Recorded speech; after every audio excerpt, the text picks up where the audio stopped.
भारत माता की, भारत माता की, भारत माता की। वंदे वंदे वंदे। भारतीय जनता पार्टी के कर्मठ जिलाध्यक्ष श्री आदेश प्रताप सिंह जी, हमारे लोकप्रिय सांसद और भारतीय जनता पार्टी के प्रत्याशी श्री धर्मेंद्र कश्यप जी, लोकप्रिय विधायक फरीदपुर प्रोफेसर श्याम बिहारी लाल जी, मंच पर उपस्थित हमारे माननीय विधायकगण डॉक्टर राघवेंद्र शर्मा जी, डॉक्टर जयपाल सिंह व्यस्त जी, डॉक्टर हरि सिंह ढिल्लो जी, प्रदेश सरकार में मंत्री कुंवर ब्रजेश सिंह जी, इस क्लस्टर के प्रभारी पूर्व मंत्री श्री सुरेश राणा जी, विधान परिषद सदस्य और क्षेत्र के क्षेत्रीय प्रभारी श्री संतोष सिंह जी, मंच पर उपस्थित भारतीय जनता पार्टी के हमारे सभी पदाधिकारीगण और भारी संख्या में आंवला विधानसभा क्षेत्र से जुड़े हुए, आंवला संसदीय क्षेत्र से जुड़े हुए फरीदपुर विधानसभा के और संसदीय क्षेत्र से जुड़े हुए सभी मेरे उपस्थित बहनों और भाइयों, इस पावन धरा को, जो पौराणिक भूमि है, इस पौराणिक भूमि को, ऐतिहासिक भूमि को कोटि कोटि नमन करते हुए मैं आप सबका हृदय से अभिनंदन करता हूं। बहनों और भाइयों, इस कलयुग के जो अवतार होने वाले हैं भगवान कल्कि महाराज श्री हरि के अवतार के रूप में, आज मैं प्रातःकाल उनकी पावन धरा संभल में था। संभल से बदायूं गया और मुझे पता लगा जब मैं संभल में पहुंचा था तभी फरीदपुर में ये भीड़ यहां आ चुकी थी और पिछले 2 घंटे से आपने उत्साह और धैर्य के साथ यहां पर भारतीय जनता पार्टी के प्रत्याशी को अपना आशीर्वाद देने के लिए आए हैं। सचमुच यह हम सबको अभिभूत करता है। मैं इसके लिए आप सबका हृदय से अभिनंदन करता हूं, मैं आपका स्वागत करता हूं। बहनों और भाइयों, चुनाव के तीसरे चरण में आपको मतदान करना है। 7 मई को आप भी लोकतंत्र के महापर्व में भागीदार बनने जा रहे हैं और भारतवासियों के लिए लोकतंत्र का पर्व गौरव का क्षण होता है, क्योंकि यह पर्व ऐसा पर्व है जो हमें अपनी सरकार को, अपनी पसंद की सरकार को चुनने का अधिकार देता है। अगर सरकार गलत काम करती है, उसको सत्ता में हटाने की ताकत जनता जनार्दन के पास है और कोई अच्छा काम करता है, उसे सत्ता के सिंहासन सौंपने का काम भी हमारी जनता जनार्दन करती है। और इसलिए इसमें भागीदार बनना अपने लोकतंत्र को मजबूत करने जैसा है। और बहनों और भाइयों, इस लोकतंत्र के महापर्व में आपसे अपील करने के लिए मैं आया हूं आपके बीच में। आपने देश के अंदर कांग्रेस, सपा, बसपा के कार्यकाल को भी देखा है और भारतीय जनता पार्टी के नेतृत्व में मोदी जी के भी कार्यकाल को आपने देखा है। बहनों और भाइयों, दोनों के कार्यकाल आपके हैं। नीर विवेक का परिचय देकर के हम सबको आज निर्णय लेने की स्थिति में आना होगा और मैं इसीलिए आपका आह्वान करने के लिए आया हूं कि 2014 के पहले का भारत, बहुत पुरानी बातों पे नहीं जाना चाहता, लेकिन मैं केवल 2014 के पहले का भारत और 2014 के बाद के भारत में ही आपसे चर्चा करना चाहता हूं। बहनों और भाइयों, 2014 के पहले का भारत दुनिया में सम्मान नहीं था, देश की सीमाएं सुरक्षित नहीं थी, आतंकवादी गतिविधियां बढ़ रही थी, जगह जगह विस्फोट हो रहे थे, नक्सलवाद तेजी के साथ पांव पसार रहा था। और बहनों और भाइयों, विकास के कार्य ठप पड़े थे क्योंकि भ्रष्टाचार चरम पर था। गरीब कल्याणकारी योजनाएं ना के बराबर थी। बेटी और व्यापारी दोनों सुरक्षित थी और आस्था के साथ खिलवाड़ होता था। तब की सरकारें कहती थी, कांग्रेस की सरकार कहती थी कि राम हुए ही नहीं, कृष्ण हुए ही नहीं, और समाजवादी पार्टी के लोग कहते थे कि अगर जय श्री राम बोलोगे तो अंदर बंद कर देंगे, और अयोध्या कोई जाएगा तो अयोध्या के बारे में कहते थे कि परिंदा भी पर नहीं मार सकता। बोलते थे ना, बोलते थे ना। और 2014 के बाद का भारत देखिए, दुनिया में सम्मान बढ़ रहा है, सीमाएं सुरक्षित हैं, आतंकवाद और नक्सलवाद पूरी तरह समाप्त हुआ है। अब तो कहीं जोर से पटाखा भी फट जाए ना तो सबसे पहले पाकिस्तान सफाई देता है कि नहीं, मेरा इसमें हाथ नहीं है, क्योंकि उसे मालूम है ये नया भारत है। नया भारत छेड़ता नहीं है, लेकिन कोई छेड़ता है तो छोड़ता भी नहीं है। और इसीलिए पाकिस्तान सबसे पहले सफाई देता है, कहता साहब मेरा हाथ नहीं है। बहनों और भाइयों, एक तरफ सुरक्षा और सम्मान और दूसरी तरफ विकास और लोक कल्याण। विकास के कार्यों के लिए highway, railway, metro, IIT, IIM, medical college, हर घर नल की योजना ये भी मिल रही है। और साथ साथ गरीब कल्याणकारी योजनाओं में केवल आपको मैं तुलना करना चाहता हूं बहनों भाइयों, आप कांग्रेस सपा बसपा की सरकार को देखे होंगे। 2014 के पहले लोग भूख से मरते थे, किसान आत्महत्या करता था, नौजवान पलायन करता था, बेटी और व्यापारी सुरक्षित नहीं थी। 2014 के बाद पिछले 4 वर्ष से 80 करोड़ लोगों को फ्री में राशन की सुविधा मिल रही है कि नहीं मिल रही है? 60 करोड़ लोगों को स्वास्थ्य सुविधा का लाभ दिया जा रहा है। आयुष्मान भारत में 5 लाख रुपए के सुविधा। और मैंने तो उत्तर प्रदेश में यह भी व्यवस्था की है बहनों और भाइयों कि अगर कोई गरीब बीमार पड़ता है, आयुष्मान का कार्ड नहीं है या नहीं बना पाया है, अगर कोई विधायक, कोई सांसद, कोई पूर्व विधायक, भाजपा का कोई पदाधिकारी या पीड़ित भी मुझे पत्र भेज देता है ना, तो मैं जनधन अकाउंट जो मोदी जी ने खुलवाया है उसमें सीधे लखनऊ से उसको पैसा भेजता हूं कि भाई देखो निश्चिंत होकर उपचार कराओ, चिंता नहीं करनी है, ये आपकी सरकार है, आप इस सरकार के मालिक हैं, पैसा हम देंगे, आराम से उपचार कराओ। क्योंकि मोदी जी ने 50 करोड़ गरीबों के जनधन अकाउंट भी खोल दिए हैं। किसान आत्महत्या करता था कांग्रेस सपा बसपा की सरकार में, अब 12 करोड़ किसान को किसान सम्मान निधि मिल रहा है। नारी गरिमा की रक्षा के लिए घर घर शौचालय बन गए। और पहले तो ये कांग्रेस और सपा बसपा के लोग कैसे थे, रसोई गैस देते नहीं थे, केरोसिन ब्लैक हो जाता था, और अगर पर्व और त्योहार के दिन किसी ने अपने घर में रसोई गैस का सिलेंडर रखा है और सिलेंडर समाप्त हो गया और वो सिलेंडर लेने के लिए गया, सिलेंडर तो मिलता नहीं था, या तो पुलिस की लाठी बजती थी, और अगर घर सुरक्षित आ ही गया, खाली सिलेंडर है, तो घर में बेलना की मार अलग से पड़ती थी। यानी ये लोग बाहर भी पिटवाते थे, घर में भी पिटवाते थे। लेकिन बहनों और भाइयों, 10 करोड़ लोगों को फ्री में रसोई गैस का कनेक्शन आज मिल गया कि नहीं मिल गया? और आज हम आपको आश्वस्त कर रहे हैं, जिसके पास रसोई गैस का कनेक्शन नहीं, भाजपा के सांसद, विधायक जो भी हैं, आप इनसे कह करके किसी भी एजेंसी में जाएंगे, आपको फ्री में कनेक्शन मिल जाएगा।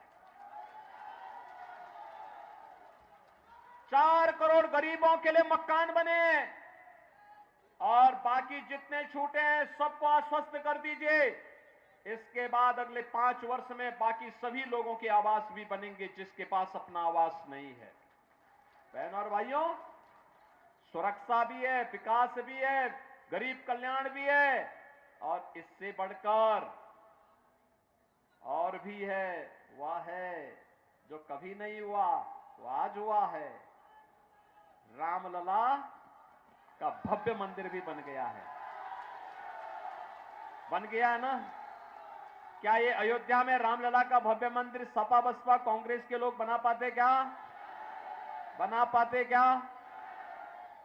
ये लोग तो बोलते थे राम हुए ही नहीं, और जब राम मंदिर बन गया अब कहते राम तो सबके हैं। बोलते हैं ना, ये दोहरा चरित्र है इन लोगों का। ऐसे ही बोलेंगे।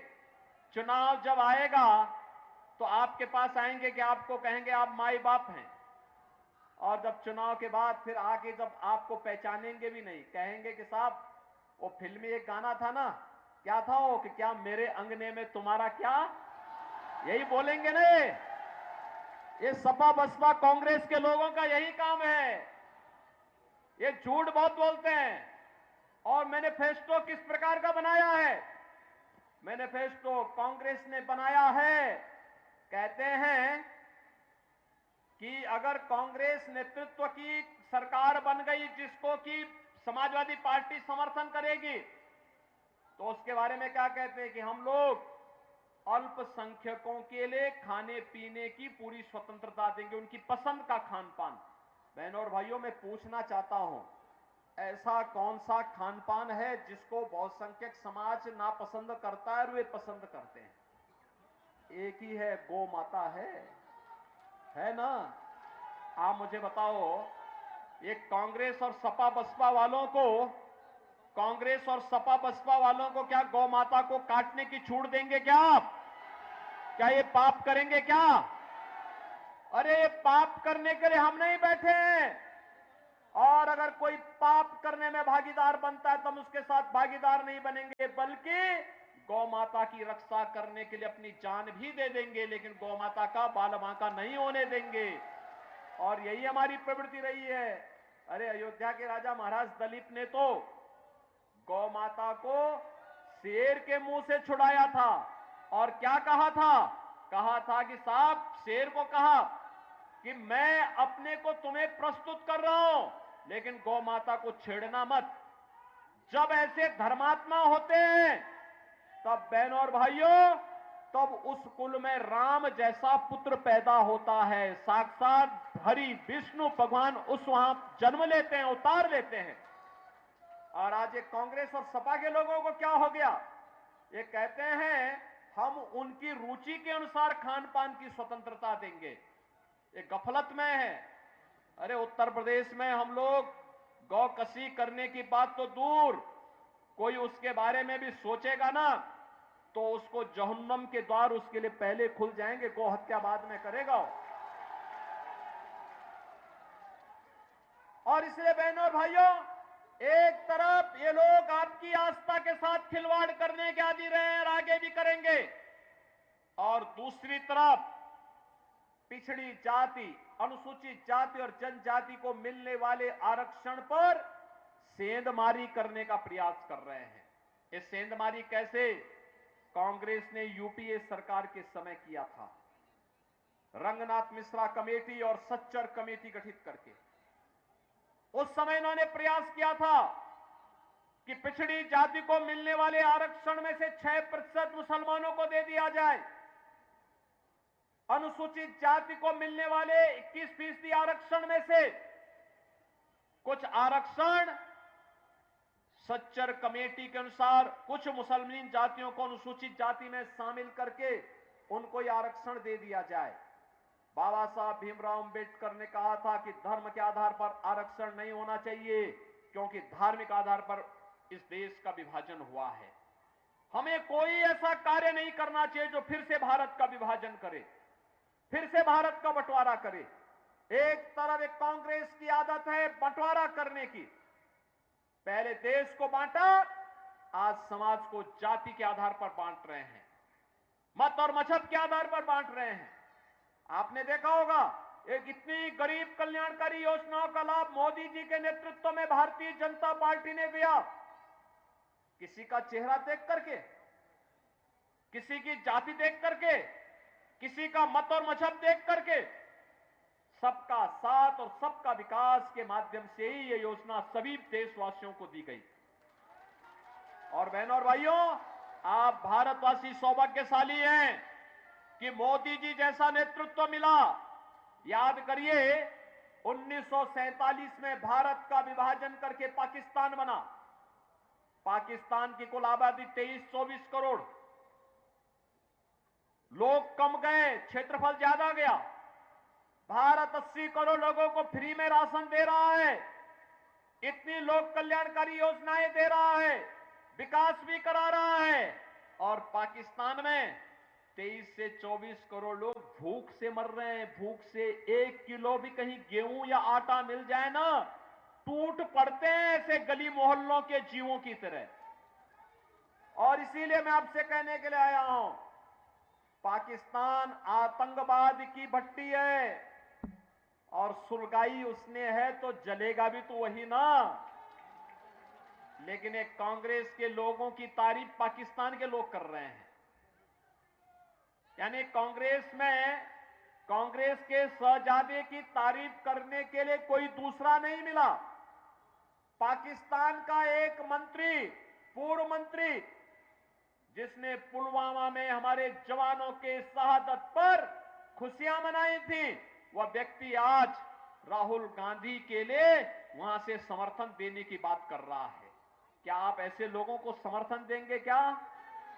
बहनों और भाइयों, इंडी गठबंधन को वोट देने का मतलब हमने पाप के द्वार खोल दिए हैं।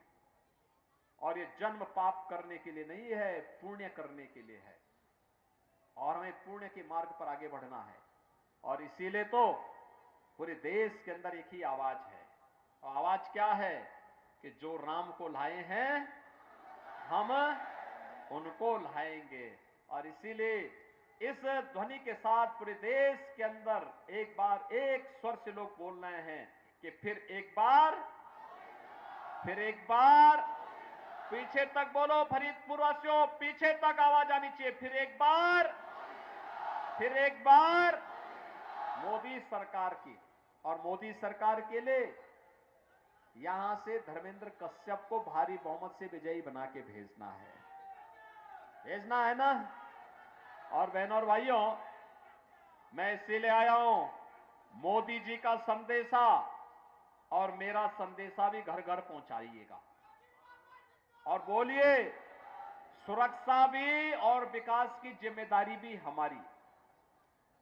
ये बड़े बड़े माफिया और गुंडे हैं ना, इनको भी राम नाम सत्य है की यात्रा में जिम्मेदारी भी हमारी। आपकी जिम्मेदारी है देश के विकास का सारथी बनकर के मोदी जी के नेतृत्व में भारत को विकास की नई बुलंदियों तक पहुंचाना। और हमारी भी हार्दिक इच्छा यही है, आत्मनिर्भर भारत बने। आत्मनिर्भर का मतलब हर माता, हर बहन, हर नौजवान, हर किसान, हर श्रमिक आत्मनिर्भर होगा। विकसित भारत का मतलब हर माता, हर बहन, हर नौजवान, हर व्यापारी, हर अन्नदाता किसान, हर श्रमिक और समाज का हर व्यक्ति विकसित होगा। क्या विकास कौन नहीं चाहता? हर एक का विकास होना चाहिए। और उस विकसित भारत की इस यात्रा को आगे बढ़ाने के लिए मोदी जी आवश्यक है। और मोदी जी के लिए धर्मेंद्र कश्यप आंवला से आवश्यक है। और इसीलिए आए हैं। 7 मई को चुनाव है। बहनों और भाइयों, केवल 3 दिन का समय आपके पास है, 4, 5 और 6। 5 तारीख की सायंकाल चुनाव प्रचार बंद हो जाना है और 6 तारीख को आप केवल घर घर जा पाएंगे। 7 तारीख को सुबह 7 बजे से मतदान होना है। आपसे मेरी विनम्र अपील है, अगले 3 दिन घर घर जाकर के धर्मेंद्र कश्यप बन करके, मोदी जी और योगी जी का प्रतिनिधि बन करके एक एक घर में जाकर के बताइए, जगाइए, देश के लिए, आने वाली पीढ़ी के लिए, विकास के लिए, सुरक्षित भारत के लिए और विकसित भारत के लिए फिर से भाजपा आवश्यक है। और उस भाजपा के लिए आपका आशीर्वाद आवश्यक है। लेकिन यह तभी संभव होगा जब आप चुनाव के दिन जागरूक होंगे। आप चाहते हैं ना मोदी जी प्रधानमंत्री बने? सभी लोग चाहते हैं, सभी लोग चाहते हैं। तो मोदी जी के प्रधानमंत्री बनने के लिए धर्मेंद्र कश्यप भी आवश्यक है। और धर्मेंद्र कश्यप के लिए आवश्यक होगा कि चुनाव के दिन सुबह 10 बजते बजते आधे वोट पड़ जाने चाहिए। सहमत हैं? सभी लोग सहमत हैं? धर्मेंद्र कश्यप को भारी बहुमत से विजयी बना के भेजेंगे। पूरा फरीदपुर, पूरा आंवला, जहां तक मेरी आवाज जा रही है सभी लोग बोलेंगे। सभी लोग सहमत हैं? तो फिर मेरे साथ बोलेंगे, भारत माता की, भारत माता की, भारत माता की जय श्री राम, जय जय श्री राम।